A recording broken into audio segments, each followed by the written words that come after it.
এর আগের ভিডিওতে দেখেছেন আমার নানুর বাড়িতে গিয়েছিলাম মেলাতে। তো নানুর বাড়ির পুরো ভিডিওটা শেয়ার করা হয়নি, তো সেই ভিডিওটাই আপনাদের সাথে শেয়ার করব। দেন প্রথমে ঢুকতেই আমার নানুর বাড়িতে প্রথমে একটা পুকুর পাড় বা পুকুর ঘাট যেটা বলেন, এই পুকুর ঘাটটা কিন্তু অনেক সুন্দর, অনেক চমৎকার।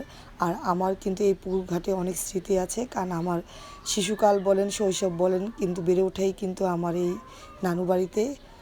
এই জন্যে আমার নানুর বাড়িটা আমার কাছে অনেক ভালো লাগে। অবশ্য যে ভালো লাগার মানুষটা ছিল সে এখন আর নেই, সে মারা গিয়েছে। সবাই তার জন্য দোয়া করবেন।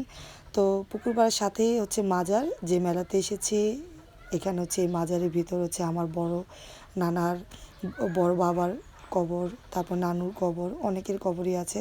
দেন এর অপোজিট পাশে একটা বিল্ডিং, এটা হচ্ছে আমার মামাতো ভাইয়ের বিল্ডিং, রিসেন্ট উঠিয়েছে এই বিল্ডিংটা। আর দেখতে পাচ্ছেন যে ডেকোরেশন করা হয়েছিল মেলার জন্য, সেগুলো খুলতেছে লোকজন এসে। দেন ওই পাশে কিন্তু আরও দুটা বিল্ডিং আমার মামাতো ভাইয়ের। তো দেন এটা হচ্ছে বাড়ির ফাইনাল লুক, চারপাশে চারটা বিল্ডিং আমার মামাদের।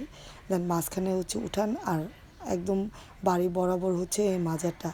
মাজারের অপোজিটে কিন্তু ওই পুকুর পাড়টা অনেক সুন্দর আটকানো ছিল, যার কারণে আর যাওয়া হয়নি, ভিডিও করা হয়নি। তো কেমন লেগেছে আমার নানুর বাড়ি ভিডিওটা কমেন্ট করে কিন্তু জানাবেন। আল্লাহ হাফেজ।